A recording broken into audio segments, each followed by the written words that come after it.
실전 매매 최고 수의 길 이종복 전문가입니다. 전문가님 안녕하세요. 예, 안녕하십니까. 이종복입니다. 네, 오늘 화요일장 양대지수 미국장과는 다르게 조정 나오고 있습니다. 현재 코스닥의 낙폭이 1.48%로 830선에 대한 지지 보여주고 있는데요. 시가총액 상위 전반적으로 혼조 양상, 그 가운데서 금융주의 강세 두드러지고 있고 2차전지 반도체 같은 경우는 선별적인 흐름 나타나고 있습니다.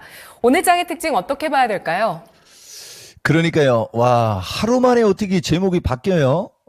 해외 시장 양호, 국내장 상대적 약세다라고 얘기했습니다.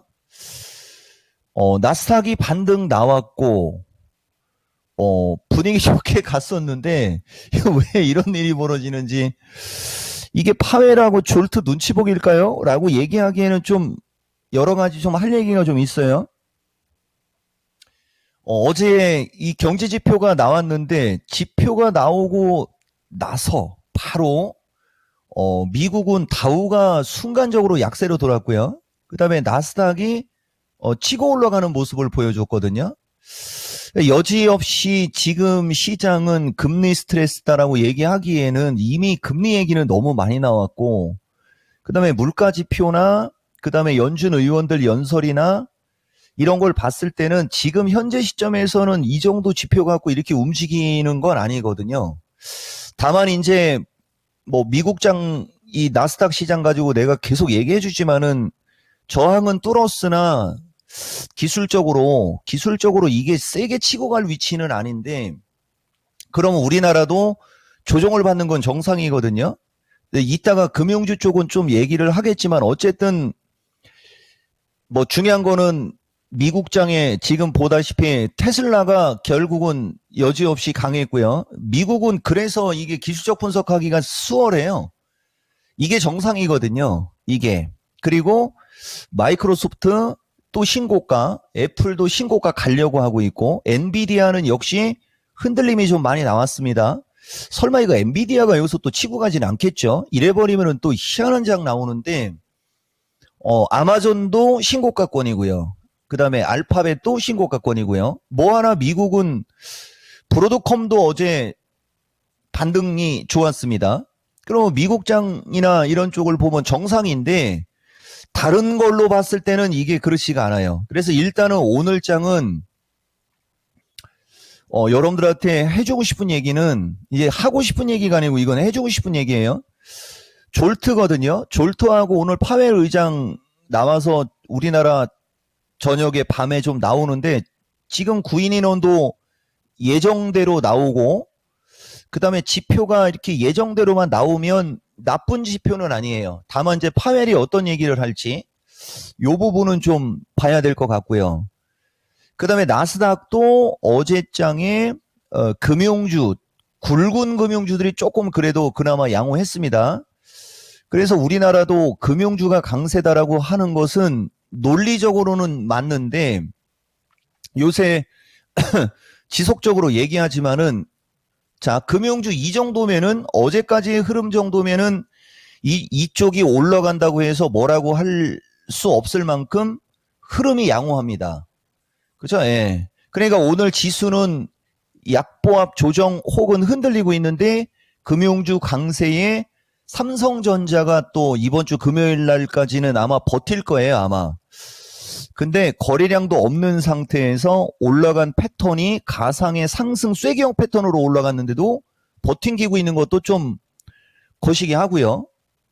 이러다 보니까 이제 다른 쪽은 전체적으로 가기는 좀 역부족이고 섹터별로 종목이 강한데 2차 전지가 좀 아쉬워요. 어제 정도의 흐름에서 어제 밤에 테슬라가 급등을 했고, 그렇게 되면은 2차 전지가 오늘도 어제에 이어서 움직이는 게 정상인데 2차 전지는 눈치를 보고 있고, 에코프로 BM이나 뭐 에코프로 등 거의 기술적으로 지난 6월 중순에서 6월 중말순 수준으로 갈 때에 비해서는 하반기 경직성 좋고 나쁘지 않은 흐름입니다. 근데 오늘 장은 LG에너지가 조금 더 센 게 특징인 것처럼 2차 전지 쪽도 전체적으로 치고 가기에는 아직은 조금 역부족으로 보이는데 내 생각이 아니고 시장의 흐름이 그렇단 얘기예요, 여러분.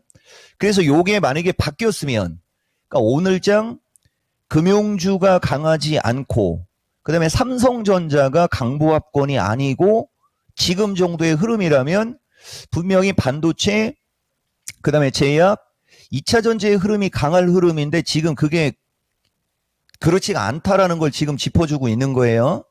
그 다음에, 반도체도 지금 선별적인 거고, 그 다음에 또 한 가지 특징은, 제약은 역시 치고 갈 때 따라가면 좀 그래요, 여러분. 다만, 제약주가 오늘 조금 시총 높은 것 중에 약한 것도 지수가 코스닥 지수가 세지 않은 거에 일조를 하고 있고 조금 시간이 좀 있어야 될 것 같아요. 이쪽은. 그 다음에 한쪽을 얘기해 주면은 전력설비인데 지금 실시간으로 장중에 전력설비가 또 신고가를 가고 있어요.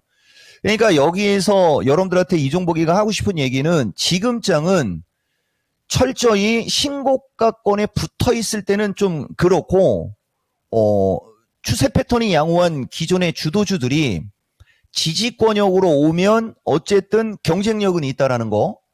그 다음에 낙폭과대 쪽에서는 지금 현재 시점에서는 테슬라 흐름에서도 그렇고 2차 전지의 흐름이 나쁘지는 않으나 지금은 원래 2차 전지가 치고 갔어야 되는 흐름이에요, 여러분. 오늘 장은.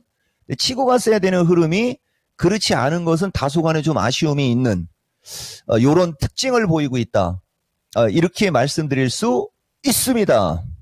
네, 자, 그러면 이런 흐름을 놓고 하반기에 더욱더 기대를 높여볼 수 있을 만한 쪽이 점차 윤곽이 드러날 것인지 오늘장의 투자 전략은 어떻게 세우는 게 좋을까요? 그러니까 일단 저 외국인들 그 심리 파악을 한다라는 자체가 이게 우리가 뭐 증권 전문가가 그런 자체가 어렵지만은 일단은 종합은 385 돌파, 383 지지 체크 놨어요. 이건 기술적으로 누가 봐도 밀린다고 표현을 하기보다는 이건 약간 이쪽으로 좀 흘러야 되는 거거든요.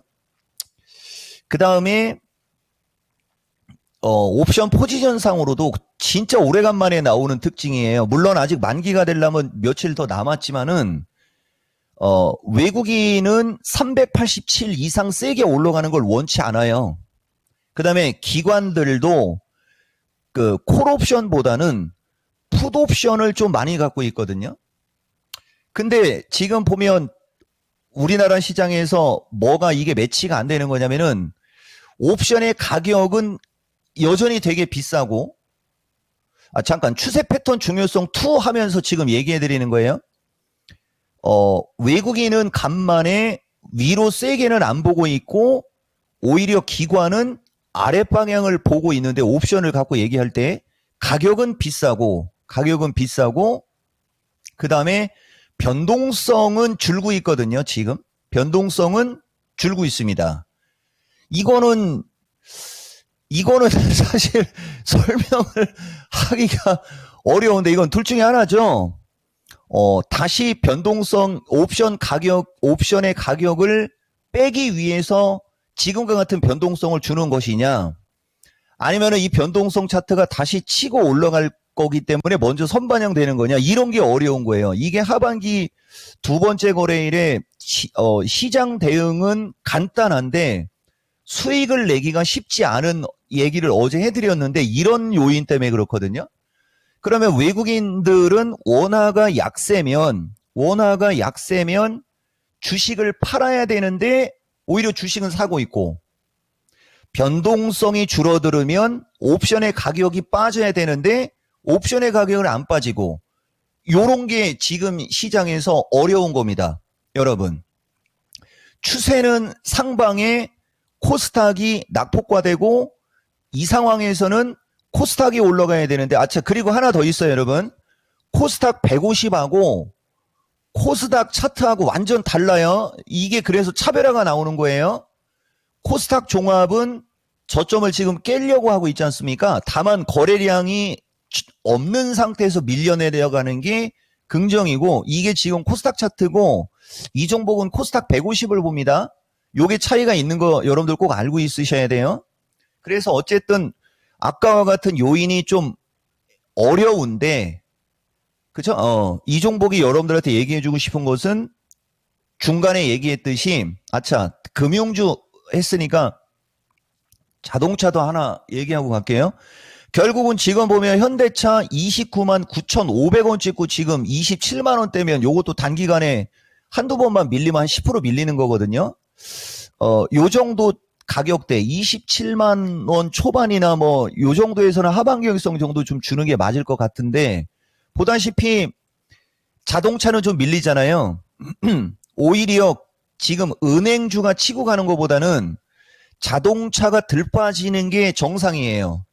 어쨌든 간에 아까 얘기한 대로 시장은 상승 추세에서 지수 부담을 갖고 있기 때문에 신고가로 붙어 있을 때는 좀 거시기 하고, 지금처럼 좀 어느 정도 저렇게 눌림목이 나올 때는 나쁘지 않고, 그 다음에 여전히 낙폭과대나 이런 쪽을 봤을 때는 2차 전지가 상당히 매력적인 건 맞고, 다만 아직도 2차 전지는 매도 레포트나 이런 게 나오는 게 좀 아쉽기는 해요. 그렇지만 지금 위치에서 나오는 매도 레포트를 굳이 생각할 필요는 없다라는 의견이고, 그 다음에 제약주도 치고 갈 때는 불리합니다. 아까도 얘기했듯이 제약주는 이종복이가 하반기에 상당히 기대하는 쪽으로 여러분들한테 종종 얘기를 좀 해줘요. 최근에 한 2, 3년 텀을 놓고 봤을 때는 올해가 제약주에 대한 어떤 의견이 좀 좋은 해입니다. 대신 상대적으로 지금 2분기 이제 본격적으로 실적장으로 가는 위치로 들어왔기 때문에 로봇이나 AI 쪽이 실적이 안 나오는 상태에서 변동성이 나와서 저쪽이 조금 흐르는 거는 좀 아쉽지만은 어쨌든 저쪽도 하반기 기대감 있는 건 맞고요. 그래서 토탈적으로 여러분들한테 오늘장 얘기해주면 졸트가 그렇게 영향력은 떨어지지만 오늘장 졸트와 파웰 의장 연설에 앞서 눈치를 보는 어떤 시장의 흐름으로 보이는데, 이종복 의견은 지금은 눈치를 볼 필요 없는 시장이고 기술적으로 조종을 받는 쪽으로 저는 여러분들한테 보고 있어요. 나는 그렇게 보지만은 어쨌든 눈치를 보는 것 같고, 우리나라도 그거에 어느 정도 맞춰서 외국인들이 선물 매매로 옵션 가격을 빼기 위해서 어느 정도 변동성을 유발시키는 거 아니냐, 이런 느낌이 들고, 주식과 옵션 가격 변동성, 외국인 수급 등 모든 것이 서로 엇박자가 나고 있는 상황이기 때문에 장은 상승 추세 기조는 맞으니까 핵심 주도주가 눌림목이 나올 때는 뭐 저점 매수 관점 양호한데, 이종복은 자동차 쪽 정도, 그죠? 금융이나 다른 쪽 지주사나 저는 이쪽은 좀 아니라고 봐요. 그리고 2차 전지 위주의 낙폭과대, 그죠? 그리고 전력 설비나 이런 것들 저점권에 왔을 때는 나쁘지 않고, 제약주도 저점으로 왔을 때는 나쁘지 않은 어떤 의견 드렸습니다. 반도체, 전력설비, 2차 전지, 제약 위주의 전략 오늘 세워봤습니다. 전문가님 분석 잘 들었습니다. 예, 고맙습니다. 오늘도 방송 없습니다.